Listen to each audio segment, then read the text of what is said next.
Capítulo 38. Nêmesis.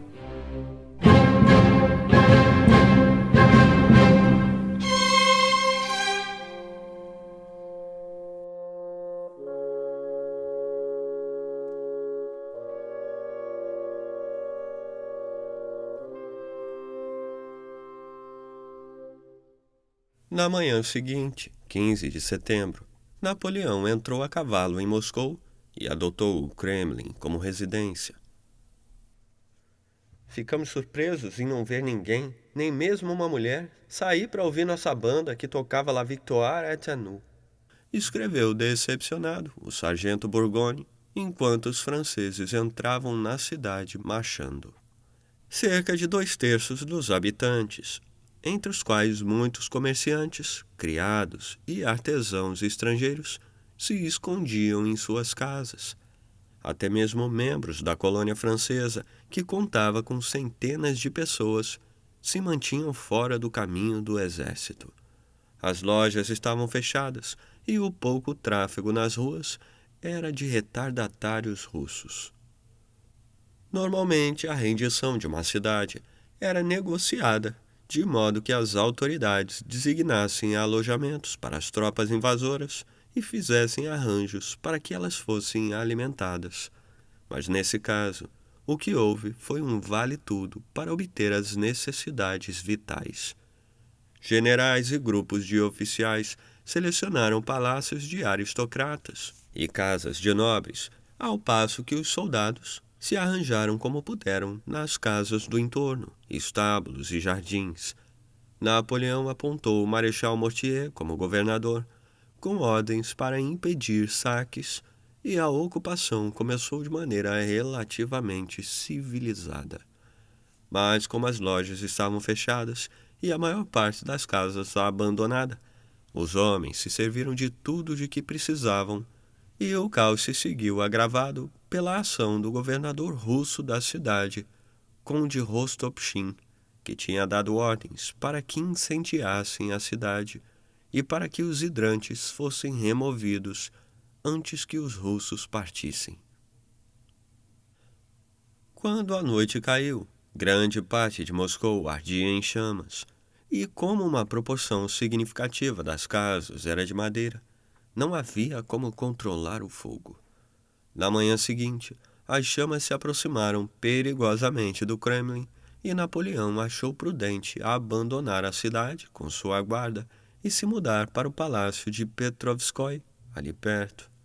A cidade se transformou num inferno em que aos saqueadores franceses se uniam criminosos locais, desertores russos e outros ávidos para salvar do fogo algo que pudessem tomar para si. Um bacanal de bêbados, acompanhado de pilhagem, estupro e assassinato, estilhaçando os vínculos da disciplina militar. Com o fogo controlado em 18 de setembro, Napoleão cavalgou de volta para Moscou, mas os destroços incendiados da cidade já não podiam ser considerados um grande troféu. E ele começou a fazer planos para partir. A questão era para onde. Um recuo para Vilna significaria uma humilhação e uma admissão de que todo o esforço feito depois da travessia do Niemen e das mortes de Borodino foram em vão.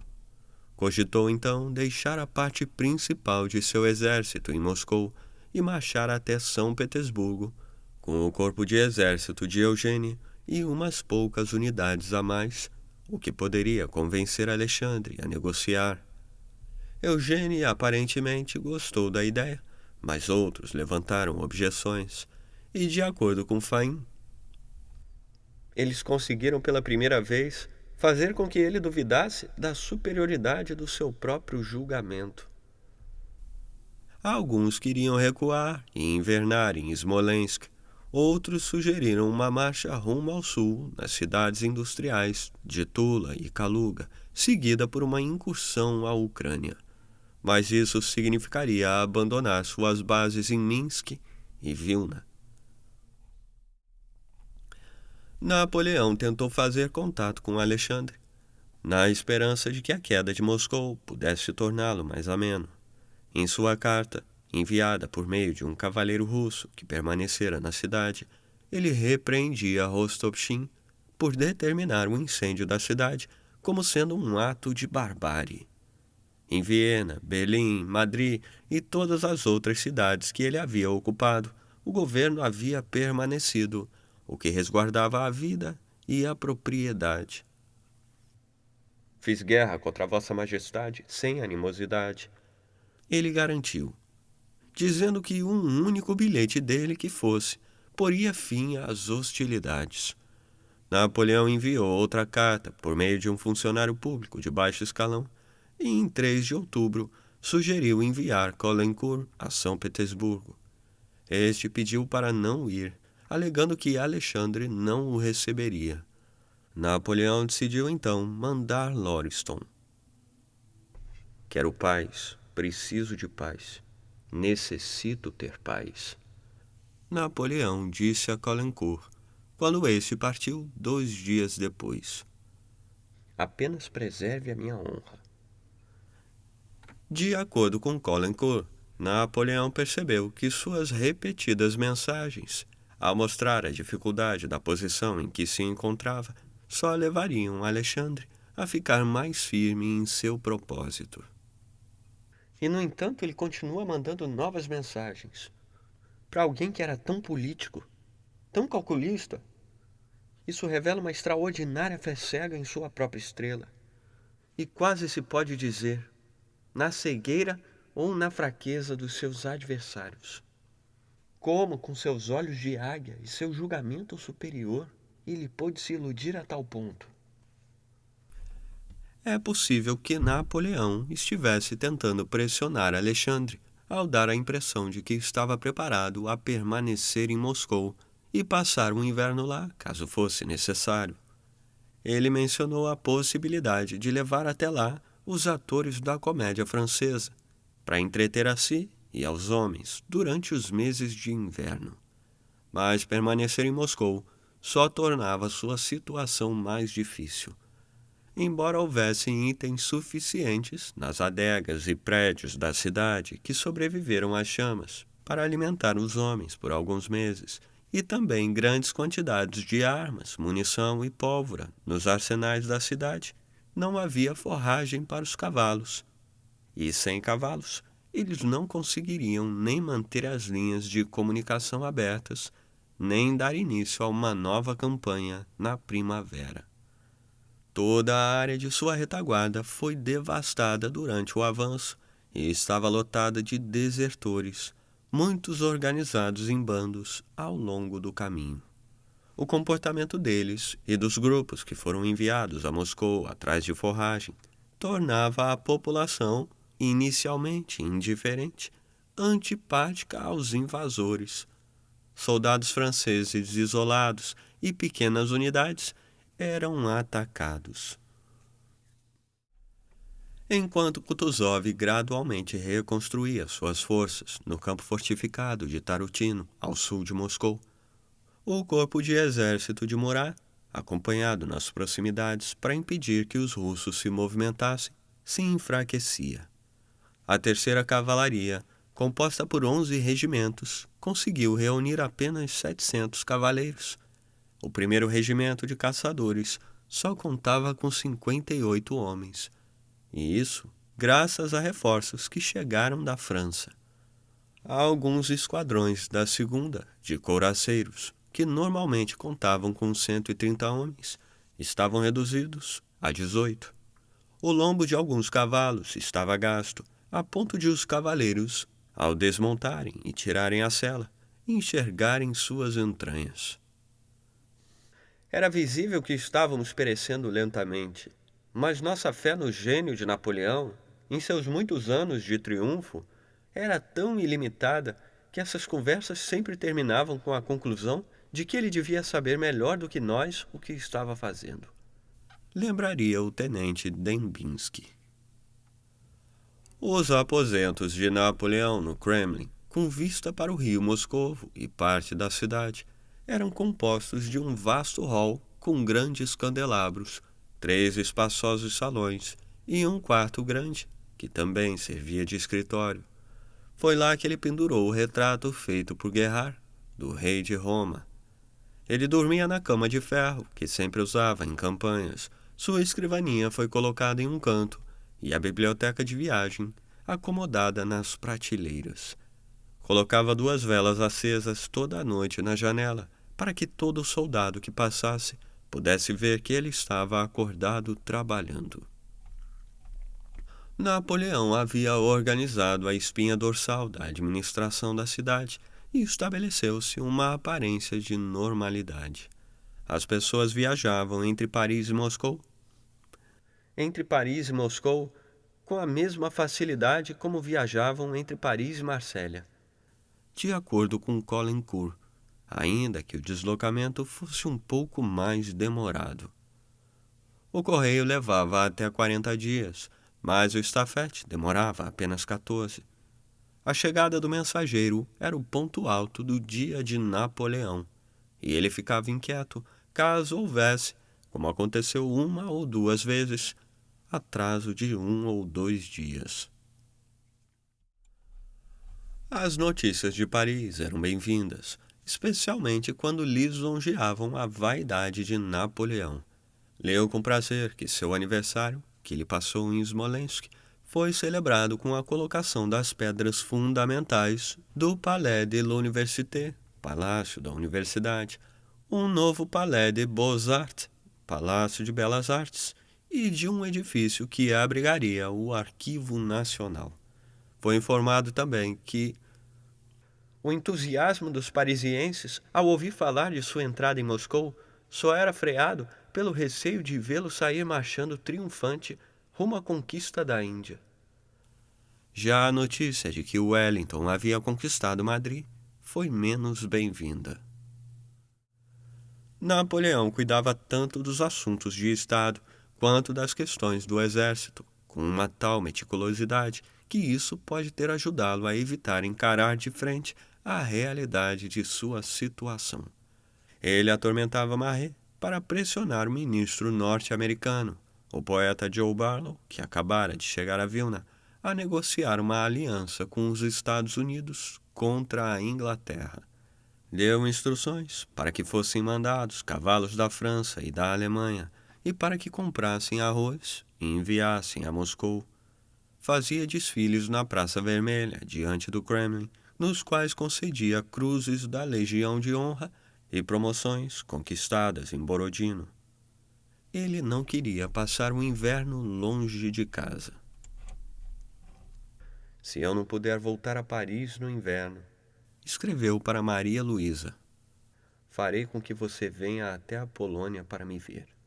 Como sabe, não estou menos ansioso do que você em vê-la de novo e dizer os sentimentos que desperta em mim. E embora passasse em revista as tropas estacionadas em Moscou, Napoleão demonstrava pouco interesse nas que estavam em outros lugares. Quando Murat enviou seu assistente para informar sobre o terrível estado da cavalaria, ele não deu importância, dizendo que seu exército estava melhor do que nunca. Cada dia em Moscou tornava mais difícil sair da cidade sem que isso parecesse uma derrota, e Napoleão, normalmente determinado, parecia paralisado pela necessidade de escolher entre opções não muito atraentes, por um lado, e pela crença em sua estrela, por outro. De fato, ele tinha apenas uma opção, e cada dia de procrastinação reduzia sua possibilidade de êxito. O tempo estava excepcionalmente bom, e ele provocava Caulaincourt, acusando-o de mentir sobre o inverno russo. Caulaincourt acha que já está congelado. Ele brincava, desdenhando sugestões de que o exército comprasse luvas e roupas de frio.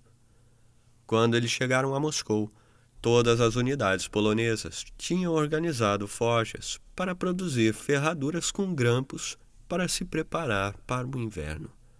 Alguns poucos oficiais holandeses e alemães seguiram seu exemplo, mas não os franceses. Felizmente para Napoleão, Caulaincourt mandou que cavalos sob seu comando fossem ferrados adequadamente. Em 12 de outubro, o estafete de Moscou para Paris foi capturado, e no dia seguinte, o que chegava de Paris foi interceptado. O general Ferrier, que viajava de Cádiz, foi capturado quase às portas de Moscou. Esses fatos abalaram Napoleão, assim como a primeira neve em 13 de outubro. Vamos nos apressar. Disse ao ver a neve. Precisamos invernar dentro de 20 dias. Não era tarde demais. Smolensk, onde ele tinha alguns suprimentos, ficava a apenas 10 ou 12 dias de marcha de Moscou. Suas bem abastecidas bases em Vilna e Minsk a apenas mais 15 ou 20 dias de lá. Se ele conseguisse chegar a esses lugares, seu exército podia ser alimentado e pegar suprimentos, protegido num país amistoso e podendo se abastecer de reforços na Polônia e na Prússia. As chances de uma retirada ordeira foram reduzidas pela esperança de abalar Alexandre, ao fazer parecer que ocuparia Moscou por tempo indefinido. Em vez de mandar os homens que sofreram ferimentos leves em Smolensk e Borodino voltarem para poder se recuperar em segurança, ele os manteve onde estavam ou os levou para Moscou. Em vez de mandar os milhares de cavaleiros sem cavalo de volta para a Polônia, onde poderiam ganhar novas montarias, ele os manteve na Rússia. Também não mandou de volta membros desnecessários de sua criadagem ou outros civis, e não evacuou os troféus, estandartes, insígnias reais e tesouros do Kremlin, e a grande cruz prateada que ele ordenou que fosse retirada do domo da torre de Ivan o Grande. Só em 14 de outubro, no dia seguinte à primeira neve, Napoleão deu ordens para que não se enviassem mais tropas a Moscou e para que os feridos que estavam na cidade foram evacuados. Uma decisão sem sentido e fatal. Os que tinham ferimentos graves, que podiam chegar a 12.000, deviam ter sido mantidos onde estavam, como era a intenção do Dr. Larrey, que organizou equipes médicas para cuidar dos soldados. Napoleão podia voltar pelo caminho por onde veio, com a vantagem de já estar familiarizado com o trajeto, protegido por unidades francesas e cheio de armazéns de alimentos, além de ser a rota mais direta. Porém, isso sugeriria uma retirada. Ele cogitou marchar para noroeste, indo para Vilna e derrotando o exército russo no caminho. Essa opção tinha o mérito de ameaçar São Petersburgo, o que podia levar Alexandre a perder a cabeça. Ou ele podia marchar para o sul, golpear Kutuzov e depois ir a Minsk por outro caminho. Ele só se despediu em cima da hora, o que atrasou ainda mais os preparativos. Tendo decidido pelo ataque a Kutuzov, Napoleão ainda pensava na opção de voltar a Moscou. Por isso, deixou parte de sua maison lá e deu ordens para que fossem armazenadas rações suficientes para 3 meses, melhorassem as defesas do Kremlin e transformassem todos os monastérios em fortalezas. Anulou a decisão do general Lariboisière, inspetor-geral da artilharia, que queria iniciar a evacuação do equipamento. 500 ensecadeiras, 60.000 mosquetes e estoques de pólvora, sem falar numa grande quantidade de canhões de 4 libras, foram deixados na cidade. Napoleão parecia incapaz de se comprometer com qualquer decisão, como se estivesse esperando que uma nova oportunidade se apresentasse. Ele terminou uma carta a Marat em que esboçava seus prováveis planos da seguinte maneira: Mas, no fim das contas, em assuntos desse gênero, o que se dá, na realidade, por vezes, é bem diferente daquilo que se prevê. Ele fingia uma confiança, que antigamente era natural nele. Hoje é 19 de outubro e olha como o tempo está bom. disse a Rapp enquanto partia de Moscou. Você não reconhece a minha estrela? Rapp achou que isso não passava de bravata e observou que o rosto dele trazia a marca da ansiedade. Napoleão contava com 95.000 homens, no máximo, provavelmente menos, mas entre eles havia um núcleo de militares experientes, como os da Guarda, que não havia sofrido baixas durante a campanha. Eles marchavam cantando, mas, embora parecessem bastante marciais, as carroças que iam com eles não estavam carregadas com suprimentos militares, e sim com o butim de saques. Atrás vinham tropas menos disciplinadas, retardatários e civis que viajavam em carruagens e carroças lotadas de butim, parecendo um grotesco carnaval. O bom humor arrefeceu 3 dias depois, quando uma chuvarada transformou a estrada num brejo. Foi necessário abandonar veículos, jogar fora objetos pesados que estavam nas mochilas, e a caravana ficou mais longa, com retardatários ficando para trás. Eles marcharam para o sul, mas se depararam com a estrada bloqueada por Kutuzov em Maloyaro-Slavets. Depois de uma batalha feroz em que a cidade mudou de mãos diversas vezes, Eugênio e os italianos expulsaram Kutuzov. As baixas foram pesadas, no mínimo 6.000 homens, e naquela noite, num esquálido chalé, cujo único cômodo era dividido em 2 por uma lona suja, Napoleão perguntou a seus marechais o que eles achavam que devia ser feito em seguida. Ele ouviu em silêncio, enquanto olhava para os mapas estendidos à sua frente. Ao alvorecer, cavalgou para reconhecer o terreno. Ele escapou por pouco de ser capturado por cossacos e, depois de cavalgar pelas ruínas incendiadas de Maloyaro-Slavets, cujas ruas estavam lotadas de corpos, muitos dos quais hediondamente mutilados pelas rodas dos canhões ou encolhidos em poses grotescas por causa do granizo, ficou visivelmente abalado. Decidiu então bater em retirada pela rota mais direta e enviou ordens para que Mortier abandonasse Moscou, trazendo com ele os feridos, e que fosse o mais rápido possível para Smolensk. Antes de partir, ele devia explodir o Kremlin e incendiar as casas de Rostopchin e do conde Razumovsky, o embaixador russo em Viena, além de destruir os suprimentos que restavam na cidade. Mortier também trouxe consigo 2 prisioneiros, o general Wintzingerode e seu assistente de campo, que, num movimento pouco inteligente, entrou cavalgando em Moscou para verificar se os franceses já tinham saído e acabou capturado. Quando Napoleão viu Wintzingerode, um nativo de Württemberg a serviço dos russos, que parecia ser a epítome da Internationale que se formava contra ele, ficou furioso. Você e mais meia dúzia de canalhas que se venderam para a Inglaterra, que está atiçando a Europa contra mim. Berrou. Não sei por que não te mando fuzilar. Você foi capturado como espião. Isso não arrefeceu sua fúria. E ao avistar uma casa de campo que havia escapado da destruição, mandou que a queimassem. Como os messieurs bárbaros gostam tanto de incendiar as próprias cidades, devemos ajudá-los, disse, para logo em seguida cancelar a própria ordem. Quando passaram por Borodino, Napoleão ficou irritado ao encontrar muitos feridos ainda nos hospitais improvisados.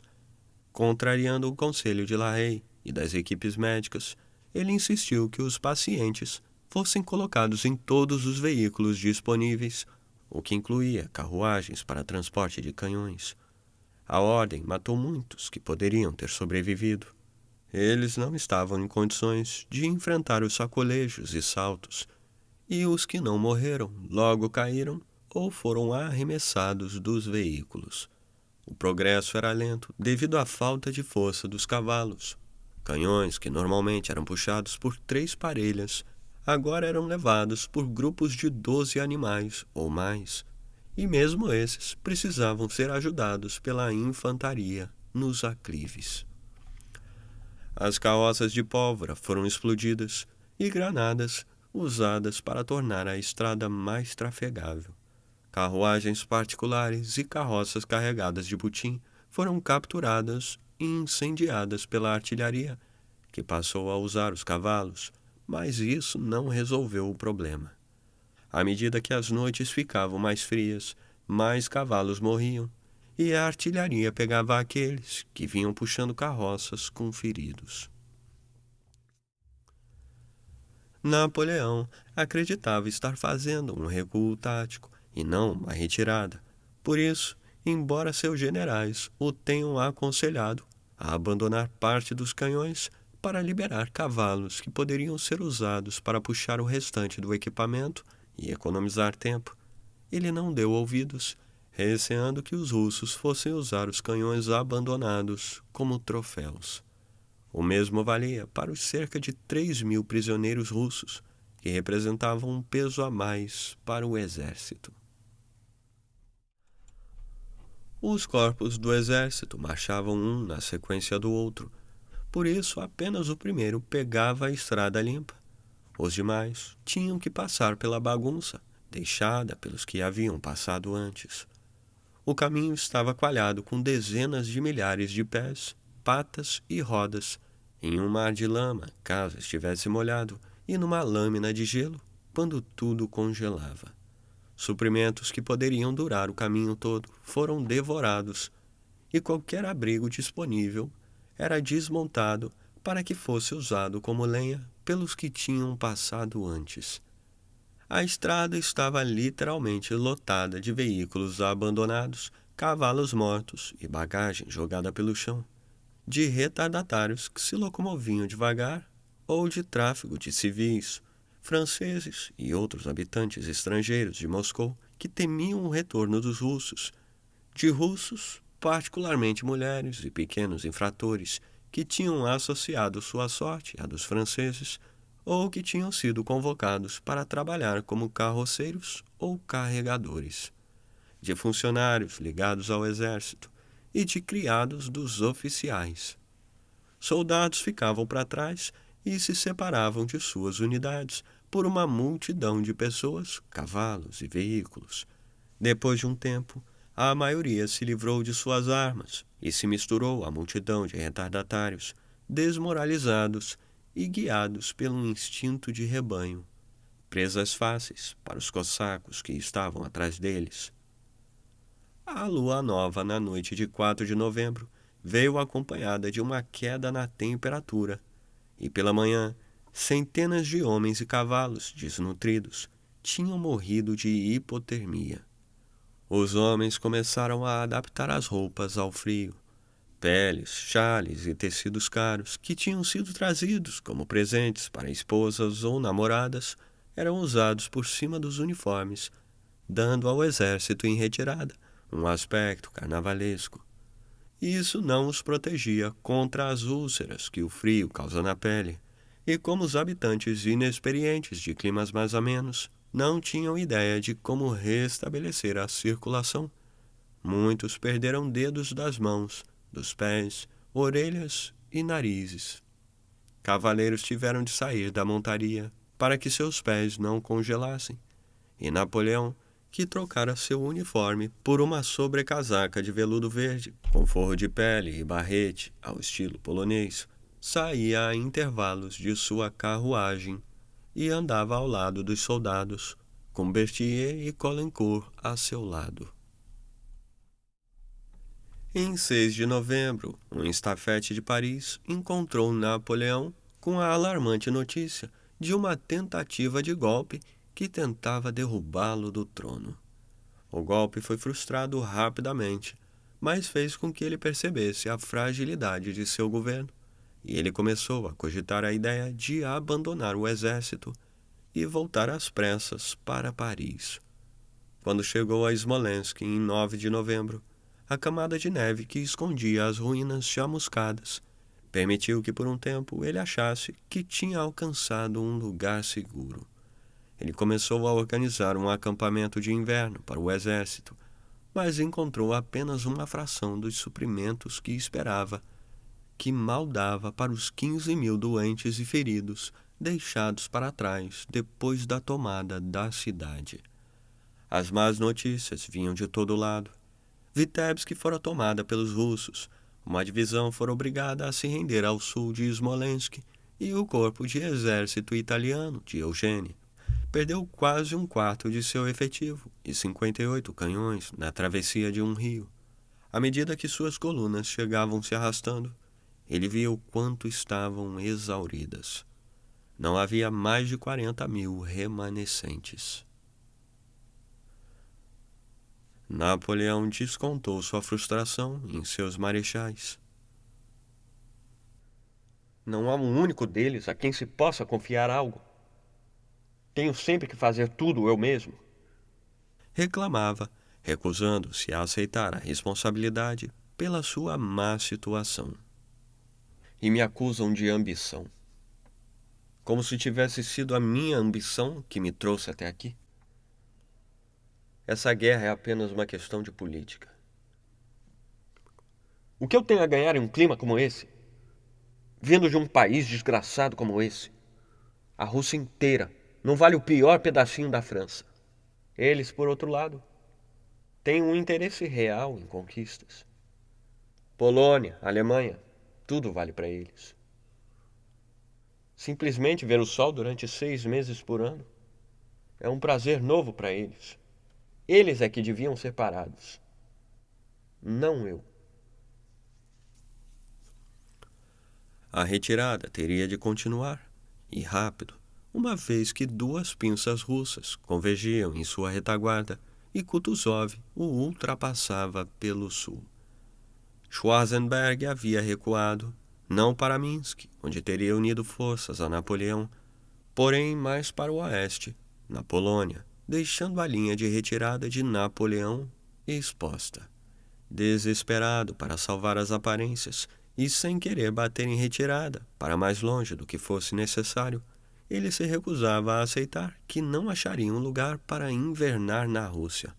E com isso, adiava até o último minuto todas as decisões de continuar batendo em retirada. Ele só deixou Smolensk em 14 de novembro. Eugênie, Davout e Ney deviam segui-lo a intervalos de um dia cada. Quando partiram, a temperatura caíra ainda mais, chegando a 20 graus negativos, e as condições se deterioraram. Aqueles que ainda tinham condições conseguiam arranjar comida e abrigo. Quando não encontravam alimentos, comiam cavalos, depois cães e gatos, e qualquer outra coisa em que pudessem pôr as mãos. Por vezes, não mais do que água quente, com um pouco de óleo lubrificante. Mas o número crescente de retardatários se viu em meio a uma luta desesperada pela sobrevivência. Começaram a roubar comida e roupas uns dos outros, despojando impiedosamente aqueles que estavam fracos demais para resistir. O frio era tanto que a pouca comida que conseguiam congelava e ficava dura, a ponto de não ser possível comê-la. Por isso, os cavalos eram cortados ainda vivos. Napoleão tinha um suprimento regular de comida e vinho. Um oficial ia à frente para escolher um lugar onde passar a noite, às vezes uma casa de campo, outras uma cabana. A cama de campanha de ferro era armada, um tapete jogado no chão e a nécessaire contendo navalhas, pincéis e itens de higiene à sua disposição. Um escritório era improvisado no mesmo cômodo, caso não fosse possível encontrar outro, com uma mesa coberta com um pano verde, a biblioteca de viagem em sua mala e as caixas contendo mapas e instrumentos de escrita. Um pequeno serviço de jantar era desembrulhado para que ele pudesse comer usando um prato. Embora tivesse o luxo de uma muda de roupas e, apesar dos recursos de sua nécessaire, ele estava infestado de piolhos, como o resto de seu exército. e não obstante os confortos de sua cama de campanha, ele sofria de insônia. Na noite depois de partir de Smolensk, Napoleão chamou Caulaincourt para conversar à cabeceira de sua cama e discutiu a necessidade de que ele voltasse a Paris. Havia acabado de ouvir que os russos tinham se postado adiante na estrada, perto de Krasny, e não podia descartar a possibilidade de ser feito prisioneiro. Por isso fez com que seu médico, Dr. Ivan, lhe preparasse uma dose de veneno que mantinha num sachê de seda preta em volta do pescoço. Napoleão combateu para chegar em Krasny, onde parou para permitir que os outros corpos do exército o alcançassem, mantendo os russos à distância. Avançando com passos firmes, como no dia de uma grande parada militar, ele se colocou no meio do campo de batalha, encarando as baterias inimigas. Nas palavras do sargento Bourgogne. Os corpos de exército de Eugênie e Davout chegaram, mas o de Ney continuava um pouco para trás. Napoleão não podia esperar, pois Kutuzov ameaçava então interditar sua linha de retirada até Orcha, e ele partiu à frente de seus granadeiros. Ele parecia não perceber as granadas que voavam explodindo ao seu redor. Lembraria um dos poucos homens da cavalaria que continuaram na sua escolta. Naquela manhã, ele tinha dito a Roguet que era a hora de parar de bancar o imperador e voltar a ser o general. Ao chegar a Orcha, em 19 de novembro, Napoleão começou a reagrupar os remanescentes de seu exército. Ordenou que tudo considerado supérfluo fosse queimado, incluindo o retrato do rei de Roma. Forçou os retardatários a voltar a seus regimentos e distribuiu os suprimentos armazenados na cidade. Ficou felicíssimo quando Ney, que espertamente havia contornado o exército russo que bloqueava seu caminho, se uniu a ele em Orcha. Os 5 dias de combates perto de Krasny custaram a ele, possivelmente, até 10.000 de seus melhores soldados restantes e mais de 200 canhões, mas ele se recusava a entrar em desespero. Embora esse homem fosse visto, com razão, como o único autor de todas as nossas infelicidades e como a causa única de nosso desastre, escreveu o Dr. René Bourgois, que tinha pontos de vista políticos profundamente antinapoleônicos. A presença dele continuava despertando entusiasmo, e não havia ninguém que, caso surgisse a necessidade, fosse se negar a cobrir o corpo dele com o seu próprio e a sacrificar sua vida por ele. Um de seus assistentes, Anatole de Montesquieu, explica que eles deviam tudo à capacidade de Napoleão de não demonstrar seus sentimentos. Em meio aos impressionantes horrores que pareciam nos perseguir, ou mais ainda, nos envolver com a perseverança da fatalidade, recuperávamos nossa paz interior ao voltar os nossos olhos para o imperador.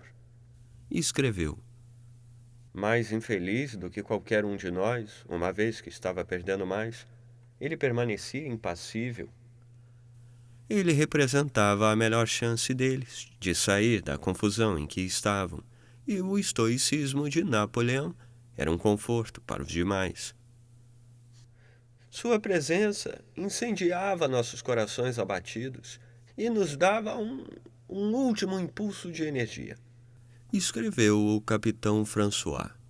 Independentemente de nacionalidade e atitude política, tanto os praças quanto os oficiais percebiam que apenas ele era capaz de manter unido o que sobrara do exército e de arrancar pequenas vitórias das garras da derrota. A glória de Napoleão era propriedade comum de todos, e desdenhar de sua reputação por meio de denúncias seria o mesmo que destruir o fundo que eles haviam acumulado ao longo dos anos, e que era o tesouro mais caro a eles. De acordo com o general britânico Wilson, que esteve no exército russo, mesmo quando levados como prisioneiros, eles não podiam ser induzidos por nenhuma tentação, por nenhuma ameaça, por nenhuma privação, a repreender seu imperador como sendo a causa de sua infelicidade e de seu sofrimento. Infelicidade e sofrimento que estavam prestes a aumentar dramaticamente. Em 22 de novembro, Napoleão ficou sabendo que sua base de suprimentos em Minsk havia caído nas mãos dos russos. Ele ficou momentaneamente consternado e passou a noite acordado conversando com Duroc e Daru, admitindo que tinha sido um tolo por invadir a Rússia. Outra má notícia veio 2 dias depois. A única ponte sobre o rio Berezina, em Borisov, tinha sido incendiada, e uma força russa protegia a margem depois da travessia. Qualquer homem teria desmoronado. Escreveu Caulaincourt. O imperador mostrou ser maior do que seus infortúnios. Ao invés de desestimulá-lo, essas adversidades extraíram toda a energia do seu caráter. Ele demonstrou do que uma coragem nobre e um exército corajoso são capazes diante da maior adversidade. Ao ficar sabendo de um ponto de travessia cerca de 12 quilômetros ao norte de Borisov e a montante do rio, Napoleão fez uma manobra, desviando para o sul, e conseguiu fazer com que a inteligência russa repassasse uma informação falsa para as forças na margem oposta, dizendo que ele pretendia fazer uma travessia lá. E depois marchou para o norte, para o val em Studzienka. Nossa situação é impossível, Disse Ney a Rep. Caso Napoleão consiga sair disso hoje, ele é o próprio diabo. Napoleão tinha retomado sua compostura e inspirou seu destroçado exército para um último ato de heroísmo. Ele ficou sobre a margem, enquanto seus sapadores desmontavam as casas de madeira do vilarejo, e 400 engenheiros holandeses começaram a construir uma ponte sobre cavaletes. Tirando as roupas, eles trabalharam com água gelada até o pescoço, lutando contra a corrente e evitando os grandes blocos de gelo levados rio abaixo. Concluíram a primeira ponte, de 100 metros de extensão por 4 de largura, e começaram a trabalhar numa segunda, enquanto as unidades que ainda tinham condições de combater atravessaram e assumiram posições de defesa na margem oposta, gritando Vive l'Empereur, viva o imperador, ao marchar sobre a ponte. O próprio Napoleão fez a travessia em 27 de novembro, com a maior parte das unidades ainda operacionais. A infantaria e a cavalaria usaram a primeira ponte, ao passo que a artilharia, o comboio de bagagens e as carruagens que transportavam os feridos atravessaram pela segunda. A aglomeração de homens e cavalos sobre as frágeis estruturas levou muitos a cair na água, e quando os canhões russos na margem leste abriram fogo naquela tarde, a confusão e o pânico causaram ainda mais baixas. Durante todo aquele dia e o seguinte, os remanescentes do exército, seguidos pela massa de retardatários e civis, se debateram na travessia, enquanto os corpos de exército sob comando do Marechal Victor, exaustos, mas ainda operacionais, seguravam os exércitos russos que convergiam para lá. Mas era impossível impedir que eles bombardeassem o amontoado de pessoas e veículos sobre as pontes e aqueles que esperavam para atravessar, transformando a cena em um horror indescritível, com pessoas sendo baleadas, pisoteadas ou jogadas na água gelada. As forças russas na margem ocidental, a essa altura, também já tinham chegado, mas estavam sendo contidas por unidades de tropas suíças holandesas, polonesas, italianas, croatas e portuguesas, sob o comando de Oudinot e Ney. Naquela noite, Victor fez a travessia com seus homens, e pela manhã as pontes foram destruídas, deixando um número considerável de retardatários e civis abandonados à própria sorte. A manobra ousada de Napoleão conseguiu retirá-lo com a maior parte do remanescente do exército de uma armadilha aparentemente fatal. Ao longo dos 3 dias da travessia, os franceses tinham perdido até 25.000 homens, muitos deles civis ou retardatários, que não eram combatentes, e impuseram perdas de pelo menos 15.000 homens aos russos, todos soldados.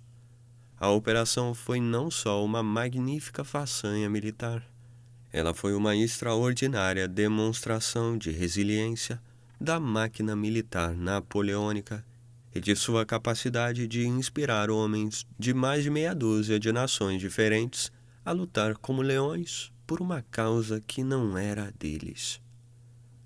Empolgados pela fuga miraculosa e pela sensação de que mais uma vez haviam triunfado contra todas as probabilidades, os remanescentes da Grande Armée percorreram em grande velocidade o trecho até Vilna, onde estariam a salvo e haveria mantimentos em abundância.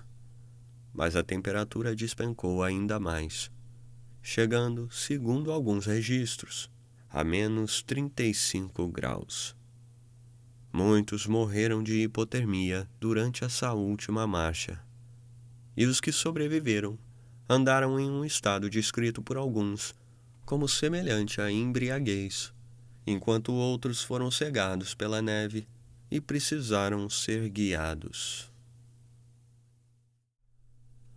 Napoleão instruiu Maret a retirar da cidade todos os diplomatas estrangeiros, para que eles não vissem a situação de seu exército, e atormentou para que ele mandasse notícias de Paris, exigindo saber por que nenhum estafete o alcançara nos últimos 18 dias. Maret deveria espalhar a notícia de uma vitória no Berezina, em que os franceses haviam feito milhares de prisioneiros e tomado 12 estandartes. Ironicamente, no dia seguinte, Alexandre realizou uma cerimônia de ação de graças em São Petersburgo, tendo sido informado por Kutuzov que ele havia tido uma vitória retumbante no Berezina.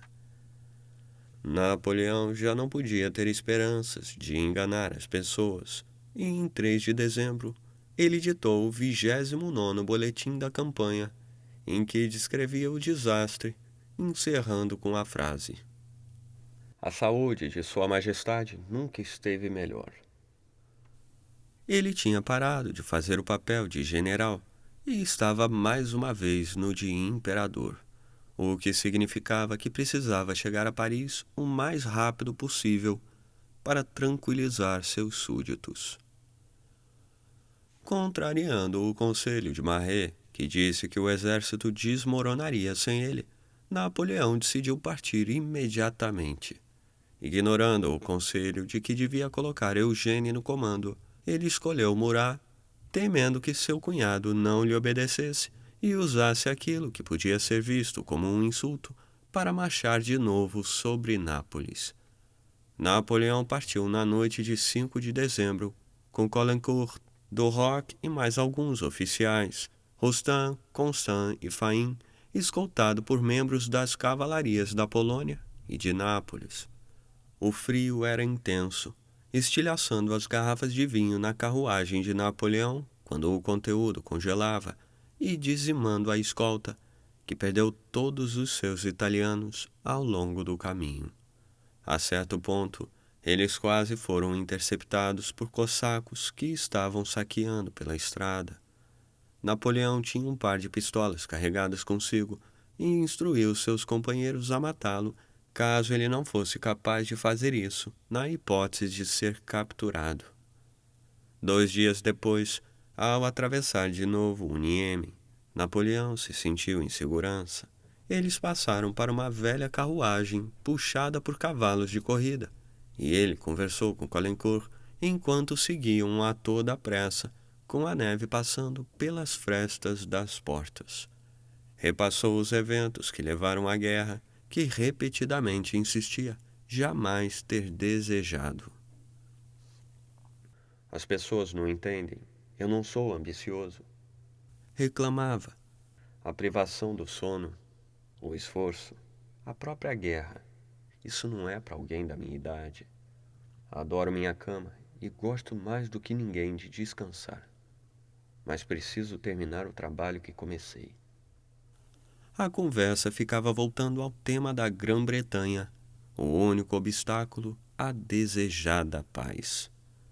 Ele estava lutando contra os diabólicos ilhéus em nome de toda a Europa que não percebia estar sendo explorada por eles.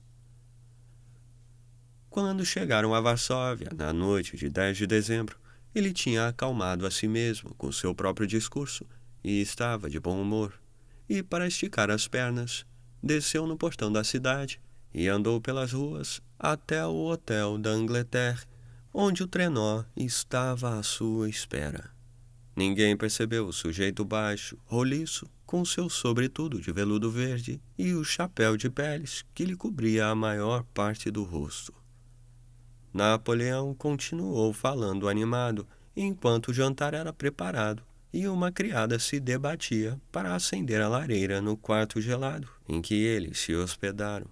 Caulaincourt foi enviado com a missão de buscar Pradit, que ficou impressionado com o bom humor do imperador quando chegou, desdenhando de seu próprio fracasso com a frase: Um único passo separa o sublime do ridículo.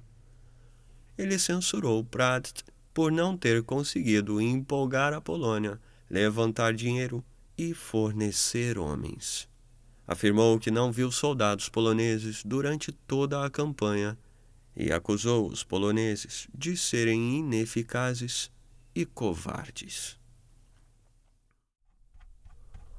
O tom mudou, no entanto, com a chegada dos ministros poloneses, convocados por Napoleão. Ele admitiu ter sofrido um grande revés, mas assegurou ter 120.000 homens em Vilna e que voltaria na primavera com um novo exército. Enquanto isso, eles precisavam arrecadar dinheiro e fazer uma coleta pesada de impostos para defender o grão-ducado. Ouviram cada vez com mais frio, enquanto ele andava para lá e para cá, aquecido por sua própria fantasia. Eu ganho dos russos toda vez, Disse. Eles não ousam nos enfrentar. Eles já não são os soldados de Eylau e Friedland. Manteremos Vilna e voltarei com 300.000 homens. O sucesso tornará os russos imprudentes. Combaterei com eles 2 ou 3 vezes no Oder e em 6 meses voltarei ao Niemen. Tudo isso que aconteceu não trará consequências. Foi uma infelicidade, foi o efeito do clima. O inimigo não teve nada a ver com isso. Eu ganho deles toda vez. E ele continuou assim, de vez em quando, citando como autojustificação que, Quem não arrisca nada não ganha nada. e repetindo frequentemente a frase que tinha acabado de cunhar e que parecia apreciar.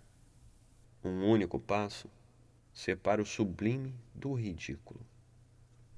Depois do jantar, Napoleão subiu de novo no trenó e partiu para Paris, quando percebeu que estava passando não muito longe da casa de campo de Maria Walewska. Num súbito impulso de galanteio, decidiu visitá-la. Caulaincourt teve grande dificuldade para convencê-lo de que isso não apenas retardaria a chegada deles a Paris e aumentaria o perigo de algum patriota alemão ouvir falar da passagem deles e armar uma emboscada, como seria um insulto para Maria Luísa, e a opinião pública jamais o perdoaria por dar vazão à sua luxúria, enquanto seu exército morria congelado na Lituânia. Enquanto viajavam em ritmo acelerado, Napoleão voltava frequentemente a uma análise da cena política como um todo, como se estivesse tentando se convencer de que a campanha russa não passava de um pequeno revés. Cometi um erro, Monsieur Legrand Écuyer. não quanto ao objetivo ou quanto à oportunidade política da guerra, mas quanto à maneira de combater, afirmou, dando um puxão afetuoso na orelha de Caulaincourt. Eu deveria ter parado em Vitebsk. Alexandre a essa altura estaria de joelhos. Fiquei 2 semanas a mais do que devia em Moscou. Isso era verdade. 2 semanas antes de Napoleão partir de Moscou, Kutuzov contava com não mais de 60.000 homens e não estava em condições de confrontá-lo. Ele poderia ter batido em retirada, usando qualquer estrada que quisesse. Poderia ter evacuado seus feridos e o equipamento e ter voltado a Minsk e a Vilna antes de a temperatura baixar. Os russos na época, em sua maioria, e também observadores como Clausewitz, concordaram que a derrota francesa nada tinha a ver com Kutuzov, mas sim com o clima. É preciso admitir, Escreveu Schwarzenberg, que se referia ao marechal de campo como l'imbécile Kutuzov, que esse é o mais espantoso coice de burro com o qual qualquer mortal já ousou flertar.